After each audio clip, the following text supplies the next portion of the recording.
Alright, so at this point you guys should be done chapter 6. You didn't have a test on chapter 6 because I'm going to add that to the chapter 7 test, kind of save some of the time because of the snow days that we had. So today should be March 12th, I think, if I did my days correctly. Homework will be number 1. 7.1 is actually really interesting because it's not anything new. It gives me a good chance to kind of review a lot of topics. So in looking at the agenda, please make sure that Ms. Stedman passed out the chapter notes packet, the homework packet, and the syllabus. So if she has not done so yet, please press pause. And then we're going to go through the notes for today being day 1 for 7.1. In terms of homework starting in class, I don't think there's going to be much time because the notes are pretty lengthy. So go ahead and get seated. I'm going to start with, in case you were wondering what that looked like, I don't know if it looks any better on the screen, but that is a French bulldog in a Yoda outfit. I thought it was cute. Reminds me of my dog. Alright, so 7.1, day 1, integrals as net change. So, looking at this B, if you look at the units, they're giving you a velocity and time, and therefore if you take the areas of each of those, you end up having a bunch of areas. We're going to answer two questions. Question 1 being the total distance. Well, he traveled 200 feet forward, then he actually traveled 200 feet backwards, then he traveled 200 feet forward, and then 100 feet back. So it actually doesn't matter which way he travels, it's the fact that he traveled at all. So the total distance would actually be the 200 forward, backwards, forward, plus the 100 backwards. And the total distance ends up giving you 700 feet. The better question then becomes, what's the displacement of the B? So he went 200 forward, then he went 200 backwards, then he went 200 forward, and then he went 100 back. So you guys should be able to tell that he's still ahead of where he started. He's 100 feet ahead of where he started. So his displacement is a positive 100.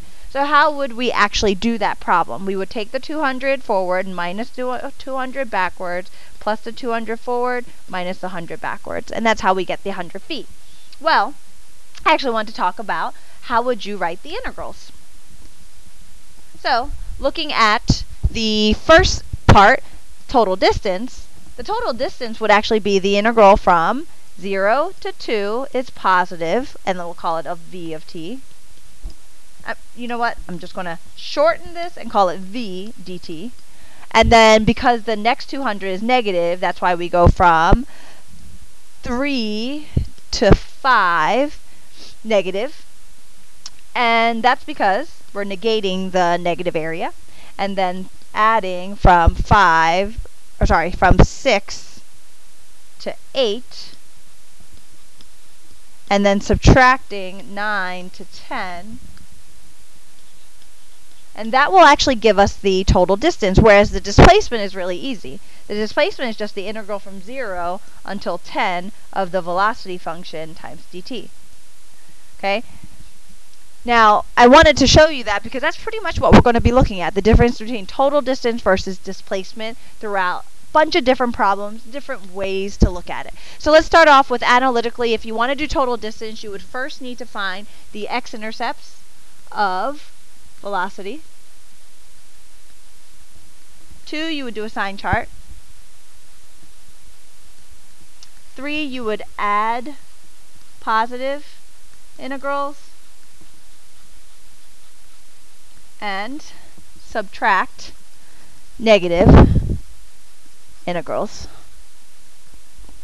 By calculator, total distance, you would do the integral from a to b of the absolute value of the velocity. Notice where the absolute value bars are. They're inside of the integral symbol. That's essentially what you want to type in. If you have the older calculators, you would use this. gives you the same thing. And then looking at displacement, displacement is easy. You're just going to go from A to B of regular velocity. Analytically, that's all you're going to do. In terms of by calculator, you're just going to do the regular integral of velocity. This should seem boring and a review because we've done it so many times. Whoopsie, I missed my X in there. I've actually given you these same notes over and over and over and over. Alright, so I noticed I messed up that parenthesis there, so let me fix that. Oopsie. There we go. Alright. Looking at a velocity graph, the displacement will just be the net signed area. So if I'm in blue going to do the net signed area, I'm going to actually break this up into easy shapes for me. Net signed area pretty much tells me that if you look at this blue and this blue, it would actually negate this red and red, meaning add the area that's in blue, subtract the area in red, and you're going to get 0. Therefore, the net signed area ends up being just this piece right here, which is -1. So the displacement is from 0 to 5 of the velocity, the net signed area, and that's going to give me -1. Now, in terms of the total distance traveled, the total distance is a little different. Now, I got to look at all of it. So, I'm going to do the same thing. I'm going to break it up, and let's just put some areas inside of the shape. So, I know this is the area of 2, this is the area of 1, this is a half, and this is a half. Therefore, the total distance traveled, we don't care about the positives and negatives. We're just going to do 1 plus a half plus 2. And then we get 4. And that would be the integral from 0 to 5, absolute value of v of t dt.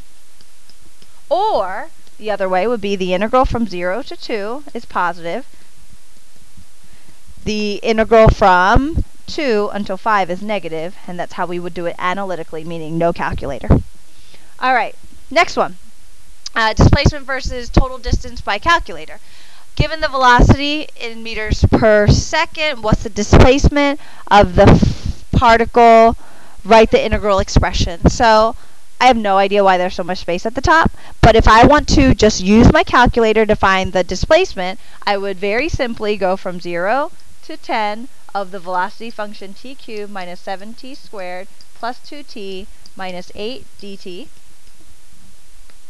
If I wanted to use my calculator to find the total distance, I would do from 0 to 10 of the absolute value of t cubed minus 7t squared plus 2t minus 8.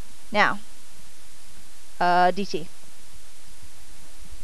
And I really would not waste time breaking up the function into positives and negatives if you get a calculator. Use the absolute value, please. Alright. Example 2. So this, I noticed that there's a little bit of a typo. A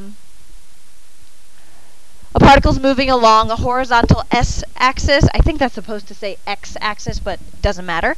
From 1 to 5 meters per second is the rate of change.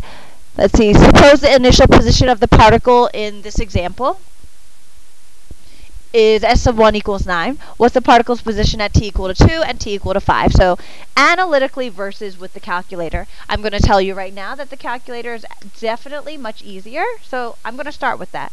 And the other thing I'm going to do is kind of break up my board and hope that I'll have enough space to do all the pieces. Whoa, okay. So let's do time equal to 2. So time equal to 2. To find that, I would find, well, if I want s sub 2, I need an initial position. Well, I have one, plus the integral from 1 until 2 of the velocity. And just so you understand and are not confused at all, this right here is the velocity function. So that's how I would do that in the calculator, which really I would end up typing in 9 plus the integral from 1 to 2 of v of t. y1 is a lot of times how we do that. So, show you real quick in the calculator.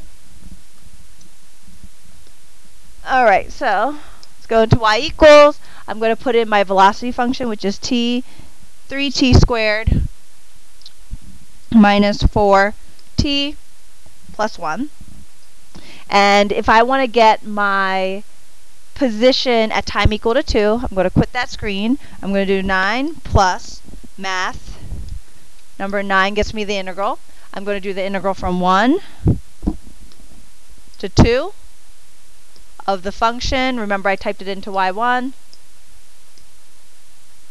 And then dx. And enter. 11. So at s sub 2, I'm at 11.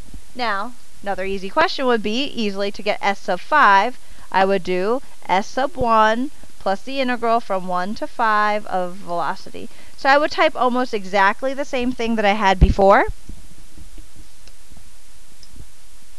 But instead, I'm going to actually change, oopsie, see if I can get down there. I'm going to change the 2 to a 5. And that'll be enough to get me the position at time equal to 5, which is now 89. The units are all in meters. So obviously analytically takes a little bit longer, which is why I saved that. So let's start with position at 2. Would be the position at 1 plus the integral from 1 to 2 of the velocity.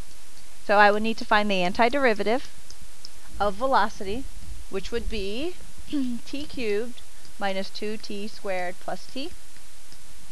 F of 2 would be 8 minus 2 squared for 8, and then plus 2, which gives us 2. And then f of 1 would be 1 minus 2 plus 1, which gives us 0.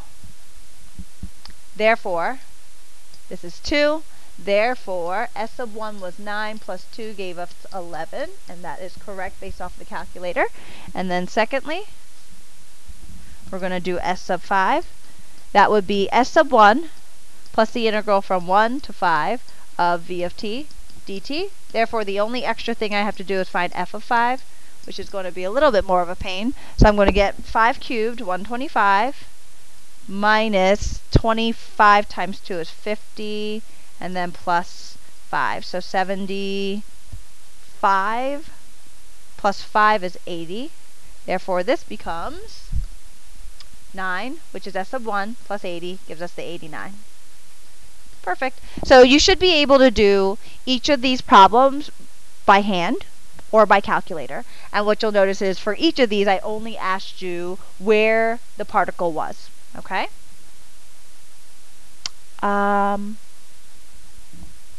Let's see. Example 2. So pretty much exactly the same. I'm sorry that it says example 1. That's just a typo. I want you to find the total distance over the interval from 1 to 5. And total distance with the calculator, going to be easy enough. Total distance over 1 to 5. Watch what happens. I don't use an initial value at all. I literally only use the integral from 1 to 5 of the absolute value of velocity, dt. So, to show you what that looks like, I'm going to pull up the calculator. I'm going to go and find my integral symbol again, math, number 9. I want to do from 1 to, oopsie, didn't mean to press enter, 1 until 5. And inside here, I need to go to math, num, absolute value, and I want to find the absolute value of the function y1, which was my velocity function that I already had typed in and saved, so I don't have to retype that function over and over. And then I want this to be dx. Let's see if I can get out there. Alright, dx. So that should look like what I have written over with total distance. Press enter, and I get 80. So my total distance is 80. And what you want to remember is that absolute value and the fact that you're not using an initial value when I talk about total distance. The given initial position doesn't help us for that question. All right? Now, in terms of finding the total distance, that's a little bit of a pain because step 1 was find the x-intercepts of the velocity. And that's factorable.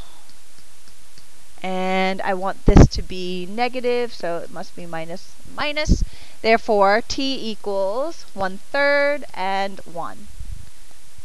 Negative 3 minus 1. Okay. Then, second thing I need to do is a sign chart for velocity. Only to 5. And we want to only look at the interval from 1 to 5, which is interesting. That 1/3 won't matter now. So from 1 to 5.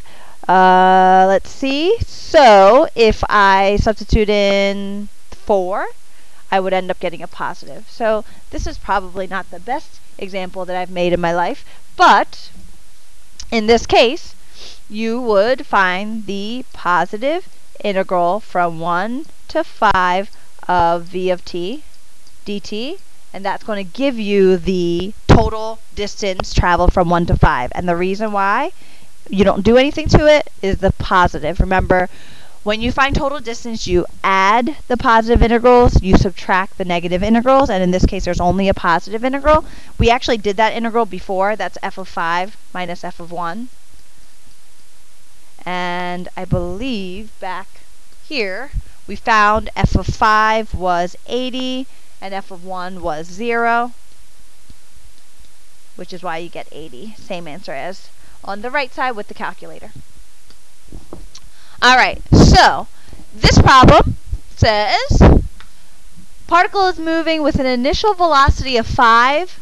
Okay, so initial velocity of 5 at the rate of 2.4 t for 8 seconds. The particle's position at 4 seconds is 12. So there's a lot of information given. Let's see, how fast is the car going when the 8 seconds is up? So I want to know the velocity at 8. Well then, the only function they gave me was the acceleration. To find velocity, I'd take the integral. But anytime you take an integral, you need an initial. So there we go. There's my formula. So to find v of 8, I would need the initial velocity plus the integral from 0 to 8 of 2.4 t dt. So I'm actually not going to spend the time to solve that. I just want to write that out. You could either use the calculator or do it by hand, meaning the values are nice enough that you should be able to do both, okay? Letter B says, how far did the car travel during those 8 seconds? So give me a second. I want to actually go back and steal all of my important info that we found, because it's all going to be very important for me. So, how far did the car travel during those 8 seconds? So, in this case, how far did the car travel? I would say it's ambiguous in terms of, are they asking total distance or are they asking displacement? In this case, I'm going to take a look at part C. Okay, so I'll be honest, they do a much better job on the AP giving the questions, because I do think it's ambiguous in terms of, are they asking you for the total distance or are they asking you for the displacement? So just in case, I am going to do both. So let's see. If I was going to use displacement, how far did the car travel? Displacement is equal to the integral from a to b of velocity. If I'm trying to do total distance, it's the integral from a to b of the absolute value of velocity. The key that I need you to understand is you need the velocity equation, which we don't have. I have the acceleration equation. To find the velocity equation, we would have 2.4 times t squared over 2, so that'd be 1.2 t squared, but don't forget the plus c. You need the initial velocity of 5, where time is 0, sorry about that, and c is equal to 5. So now I have the velocity equation, which is 1.2 t squared plus 5, and that's actually what I would use in here and in here. The reason why I do this problem is because I want you to understand that if you're trying to find the actual equation, you have to solve for the c. But let's go back a second and look at doing displacement and velocity.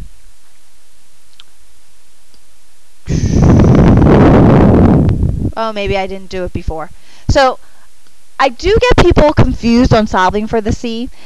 You solve for the C when you want the physical entire equation. You don't solve for the C if you're trying to find a value. I needed the velocity equation to answer the question because I put out the definitions. Remember, we say we always start with the question, write the definition, figure out how to get there. And what I needed was the velocity equation, the full equation. And that's the reason I solved for the C. So I just wanted to kind of show you that and make sure you understood that. All right, last piece is doing harder problems. So 7.1 is really to kind of prepare you to do word problems on the AP that have to deal with things that really aren't just particle motion. So finding gallons pumped from rate data. So this is just a unit analysis. We're not going to do the problems. We're going to just analyze the units. A pump is concentrated to a generator. A pump is connected to a generator, operates at varying rate, depending on how much power is being drawn from the generator to operate other machinery. The rate, which is given in gallons per minute, at which the pump operates is recorded in 5-minute intervals for 1 hour as shown in the table below. So what you'll notice is I did not give you the table because I don't want to solve the problem. What I want to do is understand that they gave us a rate and they told us its units are gallons per minute. And then I just want to go through and try to figure out what all these things mean. So find the integral from 0 to 60, the meaning in the context of the problem with correct measurements. So the integral from 0 to 60 of r of t dt would be the units of gallons per minute are the, actually, you know what? I'm going to even put it underneath. The r of t units are gallons per minute. The dt is per minute. Therefore, you end up with gallons. So, what does it actually mean? It means that this is the net change of, I guess, pump. Are we talking about water? Of gallons pumped over the interval of 0 to 60 minutes, or the 1 hour time. So it's the net change of the gallons that are pumped. So it's how much,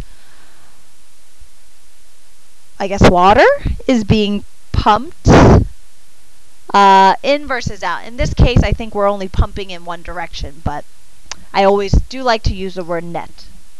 All right, letter B says, now you see a different formula. What you should notice, that's the average value formula.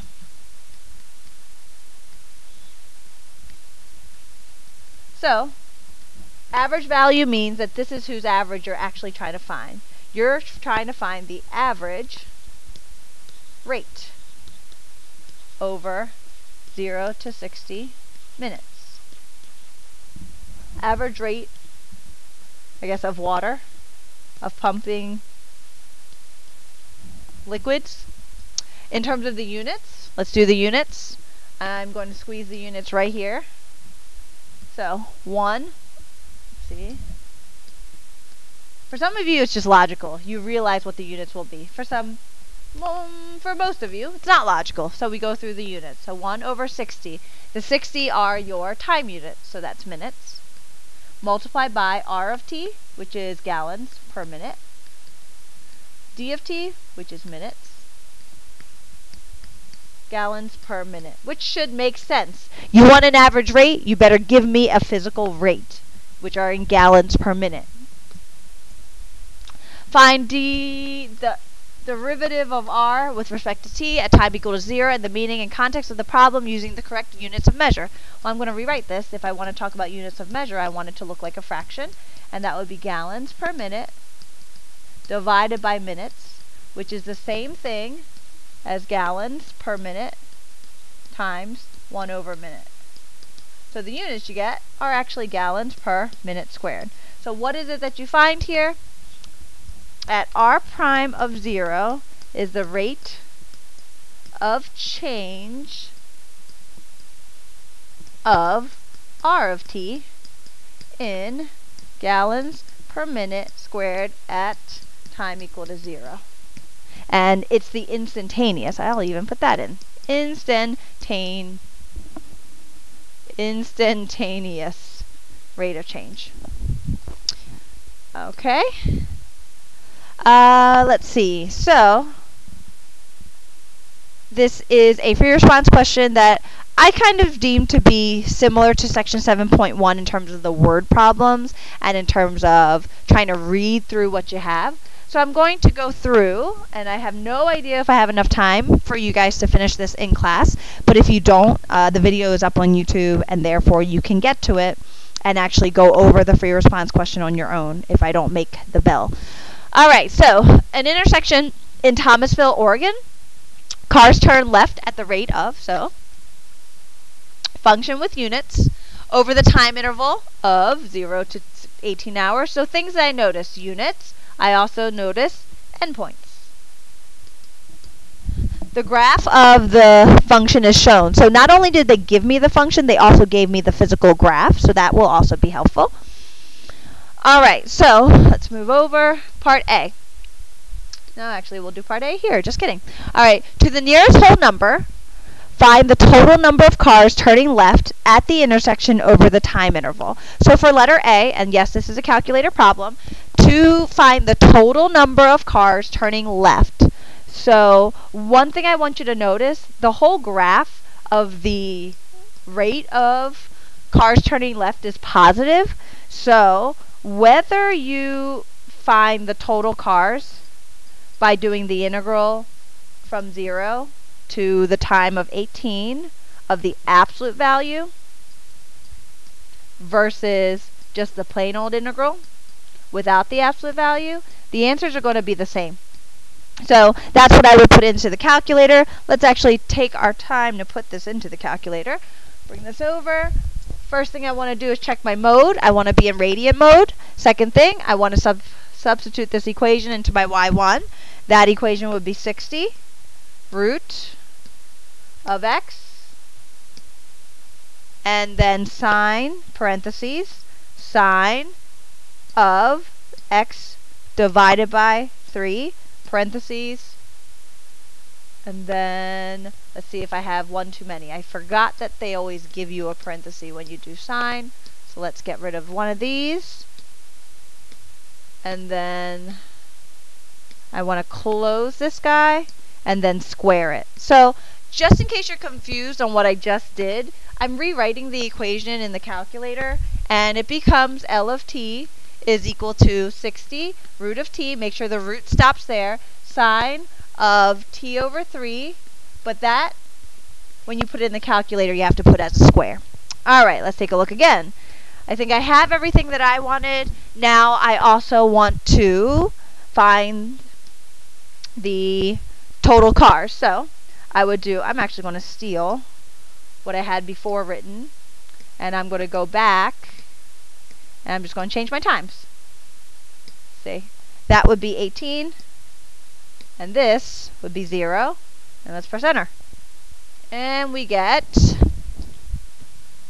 it will take a little while, 1,657.8, so to the nearest whole number. So 1,658 would be cars.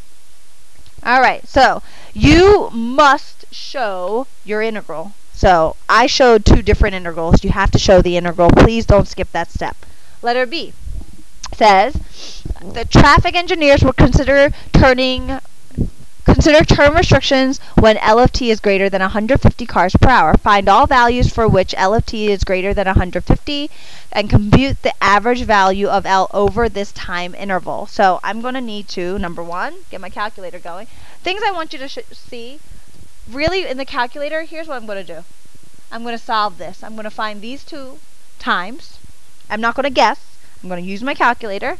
I'm going to make my graph look pretty much the same as that graph there. So I'm going to go to my window. I want to go 0 for my x until 18. And then I want to do my y's from 0 until 250, going by 50s. So it'll end up looking pretty much the same. And then press graph. And I do that so that I guarantee that my graph will be the same as what they have, and in case I type something incorrectly, I would know. Alright, so there's my graph. Next thing I want to do is solve the equation letter B. Here we go. I want L of t greater than 150. So, in my y equals, I'm going to set y2 equal to 150. And I'm going to graph one more time. And then second, trace number 5. And the first time you do it, you can just press enter 3 times really fast. It'll give you one of the intersections. Give it a second. Error, no sign change. Let's see what happened. I don't know why it did that. Let's look at my graph. Second, trace number 5. First curve is correct. My second curve is 150. My guess should work, but something seemed to have happened, so I'll come over here and press enter just in case. Whenever it decides to stop. So there we go. Alright, so I'm going to have to do that one more time just to show you the value. Alright, so there's one of the values. So in case you have not done this before, I'm going to physically store that X value. So right here is my store button. I'm going to press that. Oh, actually, just kidding. Let's quit out of that first. I don't want to store it right now. Alright, so what I want you to notice is if I press that X value, I'm going to get that 12.428. That was the X value of the intersection. I'm going to store that value in for another letter. So let's do A. Okay? So what does that mean? Now, when I press A, I'll get that number back. The reason why I don't want to leave it in X, we're going to find another intersection. And once I do that, you're going to lose the first one you did. So first curve, second curve, and then when it says guess, now you have to get closer to the other one. Because if it's still close to the first one, it'll find that one. There we go. Press enter when you get there. So there's my other. Same thing I'm going to do. Quit. Look at your X value. It should be the same as what I had a second ago. I'm going to store that into alpha B. Alright, so I have my intersections, and what it asked me to do was compute the average value of L. So average value of L. Part B, to find the average value of L, I'm going to use notation, makes it a little quicker, would be 1 over B minus A, integral from A to B of L of t dt, and then you got to give what your A and B are. So 12, and you have to give pretty much, it's kind of a pain, but so here are my two values. Clipboard. And yes, you guys wouldn't be able to do all of this, obviously, but just trying to save a little bit of time. So there are my A and B values. I would have to physically write them down right here. And then because I have that written, I don't have to rewrite the values in for A and B. I can just give the answer. And the answer I would get, let's go back. Whoa, there we go. Would be 1 divided by alpha B minus alpha A. So that just gives me the constant in front. Then I'm going to do math, number 9. Integral from alpha A up to alpha B of the function y1. So vars, move over, press enter, and then I want to put my dx. Alright, so that should give me the answer to letter B. And I'm going to do the same thing. I'm going to actually save that for you guys so you know what that looks like. Alright, so that is my letter B. That's not what it looks like. Oh yeah, it is. There we go. And what do we get? We get letter B says indicate units of measure. So 199.426 would be the average value. Indicate the units of measure. So if you remember, the average value will be the same unit as the function you're taking the average of, and in this case it would be cars per hour. If you don't remember that, then you would have to do unit analysis as we did before. Unit analysis would say that I would have 1 over B minus A, those are hours, multiplied by L of t, which is cars per hour, multiplied by dt, which is an hour, and you'll still have cars per hour when we're done. Alright, so that part's done. Letter C. Traffic engineers will install a signal if there is any 2-hour time interval during which the product of the, okay, so there's a lot of things being said. 2-hour time interval, which the product of the total number of cars turning left and the total number of oncoming cars traveling straight is greater than 200,000. Alright, so product of total left multiplied by oncoming straight is greater than 200,000. So I always turn everything into an equation if possible. So in every 2-hour time interval, 500 oncoming cars travel straight through the intersection. Does this intersection require a traffic signal? Okay, so during any 2 hours, I know this is now 500, which makes it easier. So the total turning left has to be greater than 200,000 divided by 500, which actually is the same thing as 2,000 divided by 5, which would be 400, I hope. Okay, so with all those words, I'm pretty sure we know how to find the total number of cars turning left. We want the total turning left. So total turning left would have been the integral from A to B of L of t. And we want that to be greater than 400. So that's where I'm going to start. Let's start with that. We also know that the time interval has to be 2 hours away from each other. So I'm actually going to highlight this. If this was, if this down here is A, doesn't make sense that this would have to be A plus 2. Alright, so let's start with that. Next, alright, so far, I feel like I have something. I'm going to erase the bottom now, so that I can use what I have up top. So essentially, I need a 2-hour period where the net signed area is bigger than 400.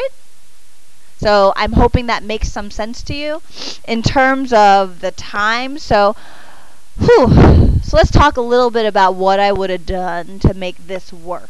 Now, if the function was a little bit nicer, I probably would have gone for finding the antiderivative, found f of a plus 2 minus f of a, and set that equal to 400 to solve for the a value. So that's actually what I would have done.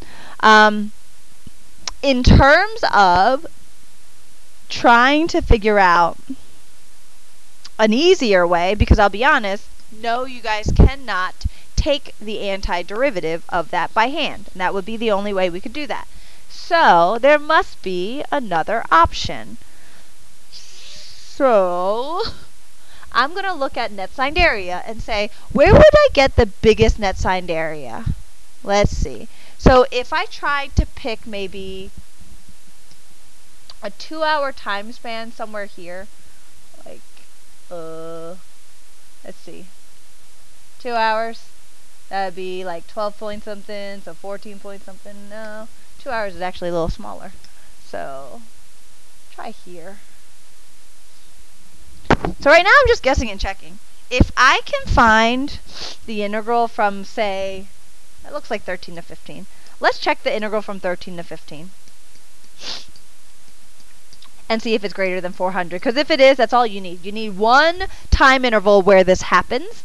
Then you would have to say that it requires a traffic signal. Now, this is totally a guess on my part. I can't solve that antiderivative. So the only thing I can think of doing is using net signed area. So the graph is there. The graph must be helpful somehow, some way. Therefore, I would try and see what that what that integral gives me. So let's do second entry. Let's go back to the one that we did. I'm going to delete out. Where am I? I just don't feel like retyping, so sorry if you're a little bit confused. I'm going to change that to 15. I'm going to change the bottom to 13, and I'm going to go back to the beginning and delete out the 1 divided by.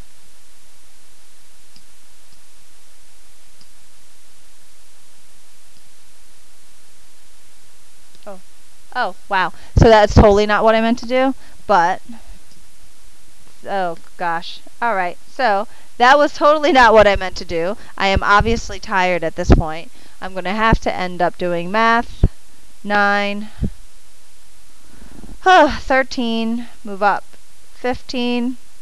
Let's just hope this works, because I'm honest in telling you, I don't always know how to solve all these problems. I have to use the things that I've taught you to try to figure out how to do them. So press enter. Oh, thank the Lord. So that integral is bigger than, and I'm going to do the same thing. I'm going to steal that value, current page, and then here we go. So that came right here. So I would say that this is 431.931, which is greater than 400. Therefore, yes, needs signal. Needs what it needs signal. Alright, so actually, let's look at the answer to see if I hopefully did that correctly. Alright, so, let's see. It obviously was in the next page for you guys. Letter A, we were good. Letter B, we were good. Letter C, looks like in terms of the two different methods, I did the method A. So, let's actually take this so you can take a look at it. I definitely didn't do the OR. So, here we go. So, I considered the 400 cards. Oh, cool. I got the H and H plus 2. I found this value, which was 431, and then answer an explanation. So I actually did get everything. This was an interesting one because I don't, I find it really interesting that you end up with, another method, which I'm just seeing now, is the LFT is cars per hour. So here's the other method, which I'm just seeing. If LFT is cars per hour,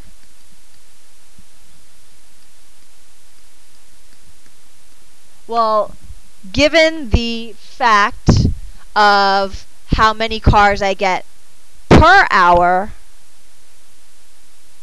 we're over a 2-hour time span. So I'm going to pause myself because I just lost my thought here.